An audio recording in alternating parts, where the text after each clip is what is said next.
नमस्कार। बड़ी खबर में आप सभी का स्वागत है। मैं हूं दीपक मेड़तवाल।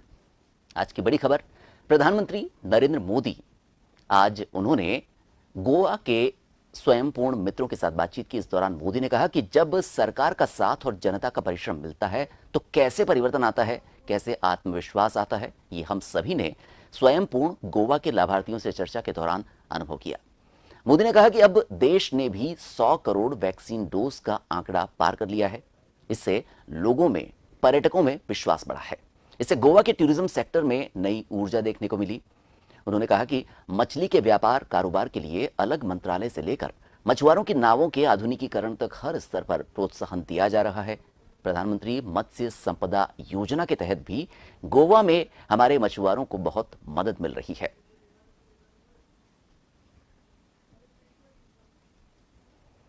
तो प्रधानमंत्री नरेंद्र मोदी ने आज गोवा में बात करते हुए कहा कि गोवा की तरक्की यहाँ कोरोना वैक्सीन से जुड़ी हुई है। कोरोना वैक्सीनेशन की वजह से लोगों को फायदा मिला है, लोगों में एक विश्वास पैदा हुआ है। पर्यटकों में जो डर था वो डर मिटा है और लोग बढ़ चढ़ करके अब वापस से पर्यटन की तरफ लौट रहे हैं। इसी के साथ उन्होंने कहा कि मछली के व्यापार कारोबार के लिए अलग मंत्रालय से लेकर मछुआरों के नावों के आधुनिकीकरण तक हर स्तर पर प्रोत्साहन दिया जा रहा है। प्रधानमंत्री मत्स्य संपदा योजना के तहत भी गोवा में हमारे मछुआरों को बहुत मदद मिल रही है।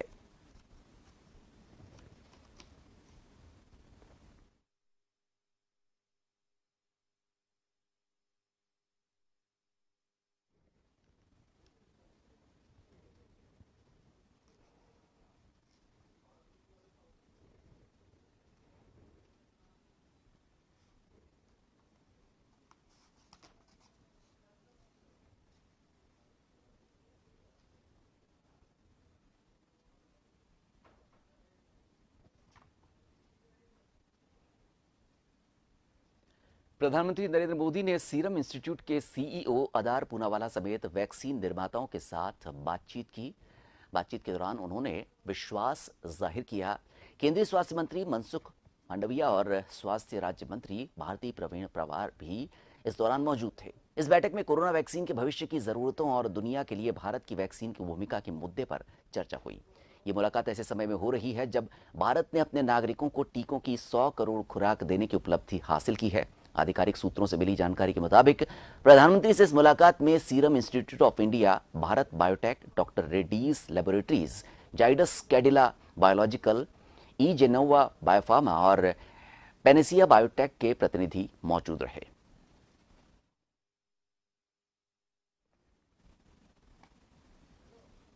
और इस वक्त इस खबर पर ज्यादा जानकारी के लिए हमारे साथ फोन लाइन पर जन टीवी के न्यूज कोऑर्डिनेटर योगेंद्र शर्मा इस वक्त जुड़ गए हैं। योगेंद्र जी, अगर देखा जाए तो भारत ने 100 करोड़ का जो आंकड़ा था उसे यहां पर हासिल किया और उसके बाद प्रधानमंत्री नरेंद्र मोदी ने इसी सिलसिले में जो वैक्सीन बनाने वाली कंपनियां हैं उनके प्रतिनिधियों से, उनके प्रमुखों से यहां पर बातचीत की है और भारत के लिए देखा जाए तो एक ये बड़ी उपलब्धि भी है। देखिए, निश्चित रूप से दीपक, ये जो सीईओ से मुलाकात है, क्योंकि दिसंबर तक का टारगेट दिया गया है, लेकिन 110 करोड़ वैक्सीन अभी हमें अगर पूरा टारगेट करना है तो तब चाहिए। 216 दिन में 100 करोड़ का हमने आंकड़ा छुआ है, तो 106 करोड़ ये सरकार के सामने एक अहम सवाल है कि इसे अचीव कैसे करेंगे। उसी के लिहाज से जो जितने कंपनी है, यानी कि जो 7 बड़ी कंपनी है, उनके सीईओ के साथ में मुलाकात की है, ताकि जो 0 से या 2 साल से 18 साल तक के एज ग्रुप के बच्चे हैं उनके लिए, और जो सेकंड डोज जिनकी ड्यू है अभी, क्योंकि 29 करोड़ कुछ लाख, 100 करोड़ में से भी मान के चलें कि 30% जो लोग हैं उनके दोनों डोज लगी हैं, 70% वो लोग बाकी हैं, और अभी लगभग 44 करोड़ लोग वो हैं जो बच्चे हैं। तो एक बड़ी चुनौती सरकार के सामने अभी है। तो उस लिहाज से ये माना जा सकता है इस बैठक में कि रास्ते निकाले जा सकते हैं, सरकार से क्या मदद चाहिए, उन सवालों के जवाब दिए जा सकते हैं, और आगे सरकार क्या अपेक्षा करती है कंपनी से, उन तमाम पहलुओं को लेकर के इसमें चर्चा की है जो जानकारी मिल रही है। तो निश्चित रूप से टीकाकरण का अभियान है उसे गति मिल सकती है। प्रधानमंत्री खुद इसे मॉनिटर कर रहे हैं। तो इस बैठक के काफी महत्वपूर्ण मायने की अगर एक रूप में बात करें तो यही है कि भविष्य जो कमिंग डेज हैं जी, उसमें जिस जरूरत के हिसाब से हम अपेक्षा कर रहे हैं वो शायद हो सकता है कि इनके जरिए पूरी की जा सके। जी। धन्यवाद योगेन जी हमसे बात करने के लिए।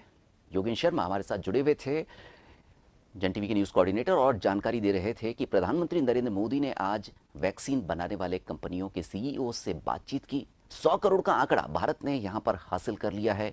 एक लंबी लड़ाई से कहा जा सकता है कोरोना के खिलाफ जो पूरे देश ने लड़ी। फर्स्ट वेव, सेकंड वेव के बाद जो हालात रहे, उसके बाद वैक्सीनेशन एक बड़ी चुनौती थी, और वैक्सीनेशन में हम अगर देखें तो भारत ने 100 करोड़ का आंकड़ा पूरा कर लिया है। अगली खबर की तरफ रुख करते हैं। केंद्रीय गृह मंत्री अमित शाह जम्मू कश्मीर के 3 दिन के दौरे पर हैं। धारा 370 हटने के बाद ये उनका यहां का पहला दौरा है। अमित शाह ने शनिवार को राजभवन में जम्मू कश्मीर की सुरक्षा व्यवस्था की स्थिति को लेकर उच्च स्तरीय बैठक की। इससे पहले शाह ने श्रीनगर में शहीद इंस्पेक्टर परवेज अहमद डार के परिजनों से मुलाकात की। इस दौरान शाह ने डार की पत्नी फातिमा अख्तर को सरकारी नौकरी देने का वादा किया। अमित शाह ने शहीद इंस्पेक्टर परवेज अहमद के परिजनों से कहा कि पूरा देश आपके साथ है। हम हमेशा जम्मू कश्मीर पुलिस और परवेज अहमद डार के सर्वोच्च बलिदान को याद रखेंगे। और इस वक्त इस खबर पर ज़्यादा चर्चा के लिए हमारे साथ रिटायर्ड ब्रिगेडियर विजय धीमान साहब जुड़ गए हैं। ब्रिगेडियर साहब, बहुत बहुत स्वागत है जन टीवी पर। अमित शाह कश्मीर के दौरे पर हैं। उन्होंने वहां पर शहीद हुए पुलिसकर्मी के परिजनों से मुलाकात की। उन्होंने सुरक्षा की दृष्टि से भी वहां कई अहम चर्चाओं में हिस्सा लिया। तो देखा जा सकता है इस वक्त वापस से कश्मीर में जैसे कि एक माहौल को बिगाड़ने की कोशिश की जा रही है। इसके बीच अमित शाह का ये दौरा वाकई में मायने रखता है, काफी महत्वपूर्ण हो जाता है। देखिए, ये अमित शाह का जो दौरा है ये बहुत ही महत्वपूर्ण है। इसके 2-3 कारण है। आज तक जो जम्मू कश्मीर में जो गवर्नमेंट थी वो एक I would say ISI supported थी, बट उनका एक सिंपथाइजर एटीट्यूड था। चाहे वो पीडीपी थी या नेशनल कॉन्फ्रेंस थी, तो वो उनके समर्थन में थोड़े रहते थे। और जब कभी कोई हार्श चीज होती थी तो वो पुलिस या सुरक्षा फोर्सेस को रोक देते थे। अभी क्या है कि 370 हटने के बाद ये सारा control ministry of home affairs new Delhi से हो रहा है, और वो पूरे तरीके से, चाहे वो इंटेलिजेंस है, ईडी है जी, जबरदस्त तरीके से काम कर रहे हैं जी। टेररिस्ट है, उनका जो में थोड़ी सी जो भी थोड़ा वो अपने आप को बढ़ाने का उसको कामयाबी नहीं मिल रही जी। टारगेटेड किलिंग शुरू की है। तो मालूम हो पिछले 1 हफ्ते। धीमान साहब, हम माफ़ी चाहेंगे आपसे क्योंकि कुछ तकनीकी खामी की वजह से आपकी आवाज़ हम तक सही तरीके से नहीं पहुंच पा रही। तमाम जानकारी के लिए धन्यवाद। तो रिटायर्ड ब्रिगेडियर विजय धीमान हमारे साथ जुड़े हुए थे और बता रहे थे कि कश्मीर में मौजूदा हालात में अमित शाह का दौरा काफ़ी ज़्यादा मायने रखता है। धारा 370 हटने के बाद बदली हुई परिस्थितियों में और ख़ासतौर पर अभी जिस तरीके से माहौल को वहाँ बिगाड़ने की कोशिश की जा रही है, अमित शाह का ये दौरा कई मायनों में अहम रहता है। साथ ही वो वहाँ जो जिस पुलिसकर्मी की वहाँ हत्या कर दी गई थी उनके परिजनों से उन्होंने मुलाकात की। तो ये एक संदेश देने की कोशिश है कि देश कश्मीर के साथ है, वहाँ की पुलिस के साथ है, सुरक्षा बलों के साथ है, और हम जितनी भी अलगाववादी ताकतें हैं, जितनी भी ताकतें हैं जो कि वहाँ पे माहौल को बिगाड़ना चाहती है, उनसे टक्कर लेने के लिए तैयार हैं। अगली खबर की तरफ रुख करेंगे। कांग्रेस पार्टी की यूपी प्रभारी और पार्टी की राष्ट्रीय महासचिव प्रियंका गांधी बाराबंकी के जैतपुर विधानसभा के हरख कस्बे में प्रतिज्ञा यात्रा को उन्होंने हरी झंडी दिखाकर रवाना किया। जैतपुर के हरख कस्बे से प्रतिज्ञा यात्रा की शुरुआत के लिए झंडी दिखाने के लिए वो पहुंची। प्रियंका ने बड़ा ऐलान करते हुए कहा कि उत्तर प्रदेश में कांग्रेस पार्टी की सरकार बनने पर किसानों का पूरा कर्ज माफ किया जाएगा, बिजली बिल माफ किया जाएगा। इस दौरान मंच से ही प्रियंका गांधी ने 7 प्रतिज्ञाएं जो कांग्रेस पार्टी की हैं उन्हें जनता के सामने रखा। इनमें प्रमुख रूप से टिकट वितरण में 40% महिलाओं को हिस्सेदारी के साथ किसानों का पूरी कर्ज माफी करने, बिजली बिल आधा करने, कोरोना का बिल साफ होने, ऐसी जो बातें कही उन्होंने। वहीं प्रियंका गांधी ने यह भी कहा कि कोरोना काल में जिन लोगों पर आर्थिक मार पड़ी है उन्हें 25,000 रुपए महीने दिया जाएगा।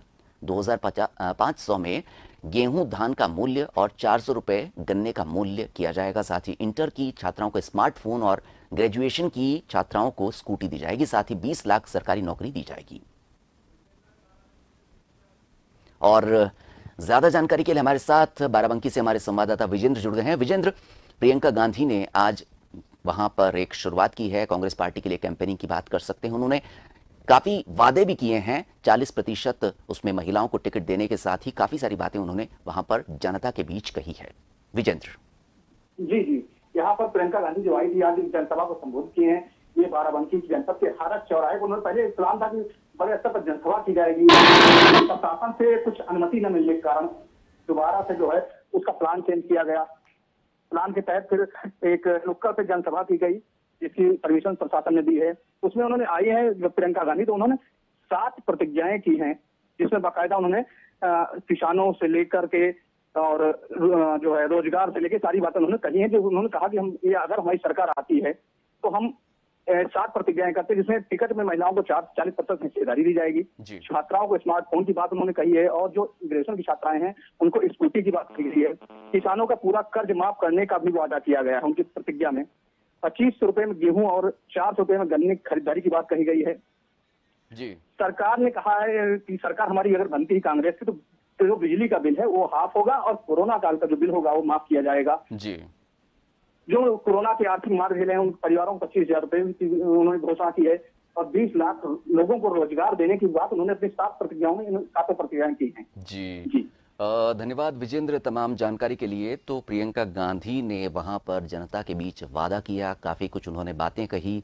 40% महिलाओं को टिकट वितरण के साथ ही उन्होंने कोरोना काल के दौरान के बिजली के बिल को माफ करने, इसके अलावा किसानों के लिए भी कई तरीके की रियायतों की बात की। महिलाओं के लिए, छात्राओं के लिए उन्होंने कई तरीके की जो सहूलियत है वो देने की बात कही है। अगर वहां कांग्रेस पार्टी आती है तो प्रियंका गांधी देखा जाए तो चुनावी मोड में वहां पर आ चुकी हैं, जनता के बीच लगातार वो अपना संदेश पहुंचा रही है। बात करते हैं क्रिकेट की। 24 अक्टूबर भारत और पाकिस्तान के बीच खेले जाने वाले हाई वोल्टेज मुकाबले के लिए पाकिस्तान क्रिकेट टीम ने अपने 12 खिलाड़ियों के नाम का ऐलान कर दिया। इसकी घोषणा पाकिस्तानी टीम के कप्तान बाबर आजम ने प्रेस कॉन्फ्रेंस में की। पाकिस्तानी टीम ने अपने 12 खिलाड़ियों में बाबर आजम कप्तान, मोहम्मद रिजवान, फखर जमान, मोहम्मद हाफिज, शोएब मलिक, आसिफ अली, हैदर अली, इमाद वसीम, शादाब खान, हसन अली, शाहीन शाह अफरीदी, हारिस रऊफ को जगह दी है। टीम ने पूर्व कप्तान सरफराज अहमद को अंतिम 12 में शामिल नहीं किया गया। T20 वर्ल्ड कप के लिए सरफराज को पहले पाकिस्तान की टीम में जगह भी नहीं मिली थी, लेकिन बाद में उन्हें 15 सदस्यीय टीम में शामिल किया गया।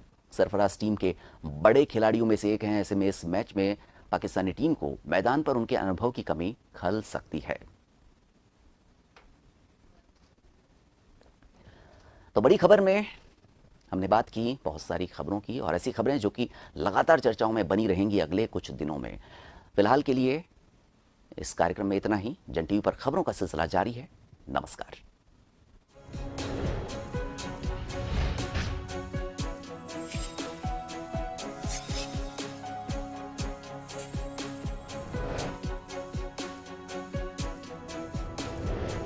जन टीवी की लेटेस्ट अपडेट पाने के लिए हमारे चैनल को जरूर सब्सक्राइब करें और नोटिफिकेशन पाने के लिए बेल आइकॉन दबाएं।